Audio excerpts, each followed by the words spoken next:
My brother stole my fiancée and my inheritance. He forgot I own the land the wedding is on. The family chose the cheater. Now the wedding is a crime scene. Winemaking is not about the fancy label on the bottle. It is not about the crystal glass or the expensive tuxedo you wear while drinking it. It isn't about the marketing budget or the influencers you fly in from Los Angeles. Winemaking is about the dirt. The French call it terroir. It means the specific combination of soil, climate, and sunlight that gives a grape its soul. You cannot fake terroir. You cannot buy it. You can't market it into existence with Instagram ads. It is geological. It is ancient. You either have the land or you don't. My name is Dante Rossi. I am 32 years old. I am an enologist, a winemaker. My hands are permanently stained purple from the grape skins. I smell like yeast and oak and damp earth. My boots are always muddy. My family owns the Rossi Estate, one of the most prestigious wineries in Napa Valley. Our Grand Reserve Cabernet sells for $500 a bottle. It is poured at state dinners and served in the finest hotels in Paris. It consistently scores 98 points in Wine Spectator. But I am not the one shaking hands at those dinners. I am not the one holding the trophy. My brother, Julian Rossi, is 30. He is the CEO. Julian has never touched a shovel in his life. He doesn't know the difference between limestone and clay. He thinks minerality is a buzzword, not a chemical reality. He wears Italian loafers that cost more than my truck. He spends his days hosting tasting parties for influencers, flashing his white teeth, and taking credit for the wine I make. He calls himself a vintner, but he's really just a salesman. He is the face. I am the hands. For years, I accepted this dynamic. I didn't care about the spotlight. I didn't want to wear the suits or play the politics. I cared about the vines.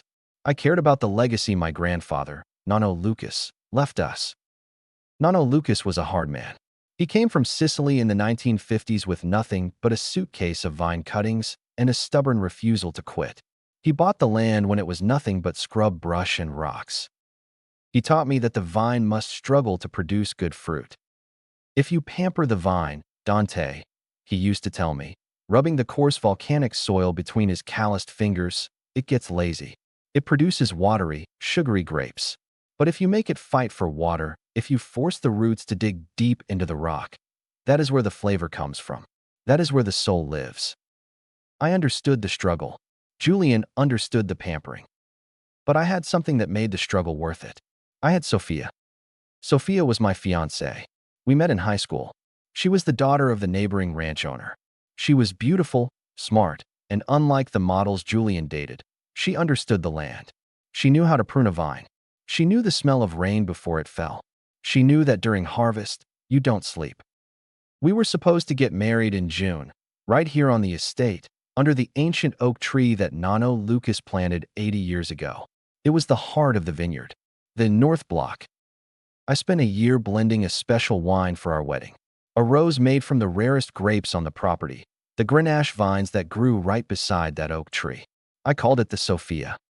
It was delicate, pale pink, with notes of strawberry and white peach. It was the best thing I had ever created. I hand-waxed every bottle. I thought my life was perfect. I had the land, the wine, and the girl. I was an idiot. I was looking at the grapes, but I missed the rot spreading in the roots. It happened 3 weeks before the wedding. It was late May. We had a heat wave coming, and I had been in the fermentation shed until 2 a.m. checking the cooling systems. If the tanks got too hot, the yeast would die. I came home exhausted, smelling of sanitizer and grape must. I wanted to surprise Sophia. I had picked a handful of wildflowers from the edge of the creek, California poppies and lupin. I walked into the main house. It was quiet, too quiet. I saw champagne glasses on the floor in the hallway, crystal flutes, vintage Dom Perignon. I heard giggling coming from the master suite, my brother's room. I walked down the hall. The door was ajar. The light was on. I pushed it open. There they were, Julian and Sophia. They weren't just talking. They were in bed, tangled together in the Egyptian cotton sheets I had paid for. They froze when they saw me, but they didn't scream. They didn't cover themselves in shame. They looked annoyed, like I was a waiter who had walked in without knocking. "Dante," Julian said, calmly pulling a sheet over his waist. We were wondering when you'd show up. You're always working late. Sophia? I whispered. I dropped the wildflowers. They scattered on the hardwood floor. I felt like I had been punched in the gut, like the air had been sucked out of the room. Sophia looked at me. Her eyes were cold. There was no apology in them. No tears. Just a flat, calculating look. Dante, please. Don't make a scene, she said. You're always so dramatic. Dramatic? I choked out.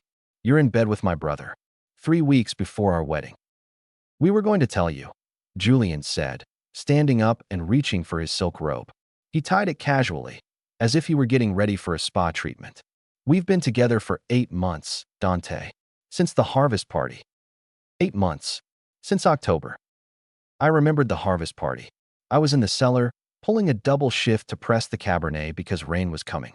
Julian and Sophia were upstairs, entertaining the investors. While I was saving the vintage, they were starting this. I lunged at him. The rage took over. I wanted to wipe that smug smile off his face.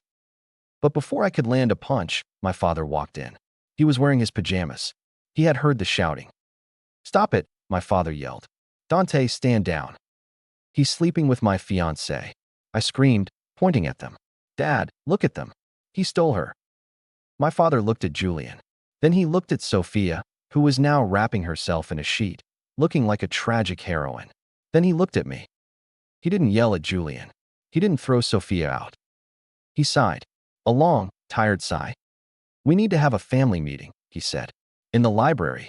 Now, put some clothes on, all of you. 10 minutes later, I was sitting across from my parents, my brother, and my ex-fiancée in the mahogany-paneled library.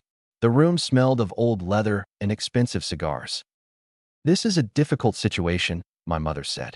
She was the head of PR for the winery. She was tapping her pen on her notebook, already drafting a press release in her head. She was more concerned about the spin than the sin. Difficult. I laughed. A harsh, barking sound. It's betrayal, Mom. It's incestuous. Kick him out. Call off the wedding. We can't call off the wedding, my mother said, looking at me like I was a child who didn't understand how the world worked. The invitations are sent. The press is invited. Vogue is covering it. We have sponsors, Dante. Ferrari is providing the transport. A cancellation would cause a scandal. It would hurt the stock price. We're in the middle of a merger negotiation with the LVMH group. We need stability. So what? I asked. I'm not marrying her. No, my father said, pouring himself a brandy. You're not. Julian is. I stared at them. I felt the room spinning. Excuse me. Think about it, Dante, Julian said, leaning back in his chair, sipping a glass of Merlot. Sophia and I, we make sense. We look good together. We're the power couple the brand needs. I'm the CEO. She's the daughter of the biggest rancher in the valley. It's a merger of dynasties. Well, let's be honest. You're the farmer. You're always dirty. You don't like parties. You're gloomy. Sophia deserves a spotlight, not a tractor. I love him, Dante, Sophia said, putting her hand on Julian's arm. The diamond ring I bought, a 3-carat heirloom stone, glittered on her finger. She didn't take it off. He understands ambition. He can give me the life I want. You just want to stay here and play with dirt. You want to hide in the cellar. We've discussed it, my father said. The wedding proceeds. But the groom changes. It will be Julian and Sophia. We'll spin it as a passionate whirlwind romance. The heart wants what it wants. The public loves that sort of drama. It will sell more wine. And me? I asked, my voice barely a whisper. What about me? My father slid a paper across the table. It was a plane ticket. You, my father said, are going to take a sabbatical. We're buying you a ticket to Italy. Go study the vines in Tuscany for a year. Stay at the villa. When you come back, this will all be blown over. You can resume your duties as master blender. And if I refuse? Then you're fired, my father said, his voice hard. We own the majority share of Vino Rossi. You have no equity, Dante. You're an employee, an expendable one. If you make a scene, if you try to stop this wedding, we will cut you off. No job, no inheritance, nothing. My own family. They were trading me for a photo op. They were selling my heartbreak to sell more cases of Cabernet. I built this wine, I said, standing up. My hands were shaking. I won the gold medal in Paris. I saved the vintage of 2022 when the fires hit. Without me, you're selling vinegar. We have your notes, Julian sneered. Any chemist can follow a recipe. Wine is just fermented grape juice. Dante, don't act like it's magic. Get out and leave the keys to the truck. I looked at them one last time. My parents, looking at the floor, ashamed but resolute. Sophia, looking at her ring. Julian, looking at his reflection in the window, fixing his hair. Okay, I said. I didn't scream. I didn't break the furniture. I simply placed the keys to the company truck on the table. I walked out into the night. But I didn't go to the airport. I didn't go to Italy. I went to the county records office. You see, my family cared about the brand. They cared about the label. They cared about the marketing. They forgot about the land. My grandfather, Nonno Lucas, knew my father was greedy. He knew Julian was lazy. He knew I was the only one who loved the soil. He knew I was the only one who listened to his stories about the war, about the struggle, about the roots. When he died 5 years ago, he left the business entity, the LLC, to my father. But he left the deed to the North Block, the oldest, most beautiful part of the estate, to me. Personally, it was a separate parcel. Parcel 4B. The North Block. The place with the ancient oak tree. The place with the best view of the valley. The place where the wedding was scheduled to happen. For 3 weeks, I stayed in a Motel 6 on the edge of town. It smelled of stale cigarettes and despair. I drank cheap whiskey from a plastic cup. I hired a lawyer named Saul. He worked out of a strip mall next to a bail bondsman. He wore a cheap suit, but he had eyes like a wolf. So, you own the land, Saul said, looking at the deed. Why not kick them off now? Why wait? If I kick them off now, I said, they'll just move the wedding to the south lawn. It's inconvenient, but not a disaster. I need them to commit. I need them to build the structures. I need them to damage the soil. Ah, Saul smiled. You want it to be criminal trespass with damages. Exactly, I said. I want it to be irreversible. I watched their Instagram stories. I tortured myself with it. I saw Julian and Sophia doing taste testings of the Sophia wine. I saw my mother giving interviews about the fairy tale wedding of the century. I saw the drone shots of the setup. They were setting up massive white tents on the North Block. They brought in thousands of white lilies. They built a custom dance floor right over the roots of my favorite Cabernet vines, vines that were 60 years old. They were suffocating them. They were trespassing. I waited until the structures were fully built, until the day before. I made a phone call to the sheriff. I told him I had a trespassing situation involving heavy machinery and a crowd of 500 people. When? The sheriff asked. Saturday, I said. High noon. Saturday arrived. It was a perfect California day. Golden sunlight. Gentle breeze coming off the Pacific. The kind of day winemakers pray for. I put on my work boots. They were scuffed and muddy. I put on my old denim field jacket. I put on my grandfather's wide-brimmed hat. I drove to the construction rental yard. I had reserved a D9 bulldozer. It is a massive yellow beast, weighing 50 tons, usually used for leveling mountains or clearing forests. I loaded it onto a lowboy flatbed truck. I drove to the estate. The ceremony was in full swing. 500 guests were seated in white Chiavari chairs on the North Block. The altar was set up under the oak tree. Drones were buzzing overhead. Sophia was walking down the aisle. She looked beautiful. I have to admit it. She was wearing a Vera Wang dress that cost $50,000. She was smiling. Julian was waiting at the altar, smiling that fake, polished smile. My parents were in the front row, wiping away tears of joy. Tears for the merger. Tears for the stock price. The priest began to speak. We are gathered here today to join this man and this woman. Sound effect. The low, guttural rumble of a massive diesel engine. Mechanical clanking. I drove the truck right up to the property line. The engine noise cut through the string quartet like a chainsaw. I unloaded the bulldozer. The tracks clanked loudly as they hit the asphalt. The guests turned around. They saw a massive yellow machine rumbling toward the wedding. I climbed into the cab. I lowered the blade. I drove the dozer right through the white picket fence. Crack. Wood splintered. The fence collapsed. I drove onto the grass. I stopped 10 feet away from the last row of chairs. The engine was roaring. Black smoke was puffing into the blue sky, choking the scent of the lilies. The music stopped. The priest stopped. The drones stopped hovering.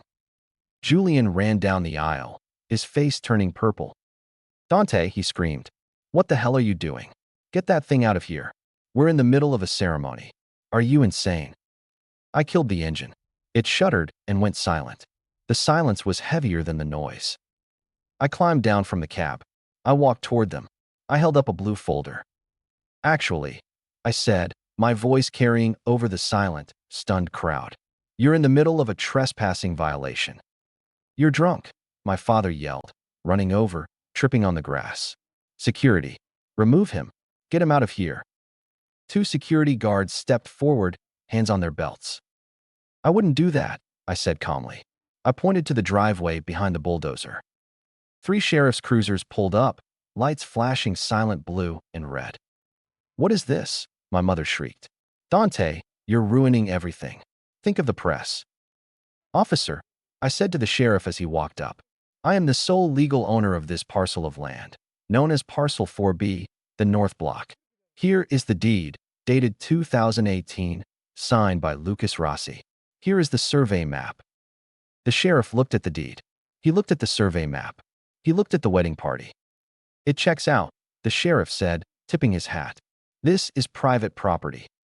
"We're family," Julian yelled. "We own the winery. We own all of this." "You own the building over there," I said, pointing to the winery a mile away. "And you own the parking lot. But this hill, this soil, this oak tree, this is mine. Nano left it to me, and I didn't give permission for an event." I turned to the sheriff. "I want them evicted. Immediately. They are damaging my topsoil." "You can't be serious," Sophia cried. She ran over, grabbing my arm. "Dante, please. It's my wedding day. Look at all these people. Please don't do this." I looked at her. I looked at the woman I had loved since I was 16. And I felt nothing, just pity. "You should have thought about that before you slept with my brother in my bed," I said. "You wanted a CEO, Sophia. Let him fix it."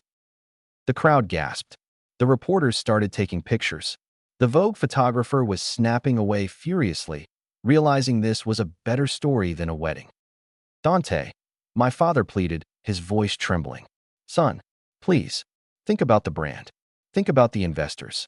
If you do this, Vino Rossi is finished. The LVMH deal will collapse." "The brand." I laughed. "You fired the brand 3 weeks ago. I'm just the farmer, remember? Farmers have work to do." I turned to the guests. "Ladies and gentlemen," I shouted, "I apologize for the inconvenience. But this is a private construction site. You have 10 minutes to vacate the premises before I begin clearing the land for a new irrigation ditch." I climbed back into the bulldozer. I fired up the engine. Roar. Panic ensued. It was beautiful chaos. Bridesmaids were running in their heels, sinking into the soft grass. Waiters were dropping trays of shrimp cocktail. The influencers were live streaming the disaster, shouting into their phones. Julian tried to stand his ground. "I'm not leaving. This is my wedding." "Sir," the sheriff said, putting a heavy hand on Julian's shoulder, "you need to leave, or I will have to arrest you for criminal trespass. The owner wants the land cleared." Julian looked at the bulldozer. He looked at the massive steel blade inches from his polished shoes. He looked at Sophia, who was sobbing into her ruined dress, her makeup streaming down her face like black tears. He ran. It took an hour to clear the field. I watched from the cab of the dozer as the last catering truck drove away. When they were gone, I walked over to the abandoned reception tent. It was empty. The cake was uncut. There was a pyramid of wine bottles. The wedding vintage. The wine Julian claimed he blended. I opened a bottle. I poured a glass. I swirled it. The color was wrong. It was too dark, too opaque. I smelled it.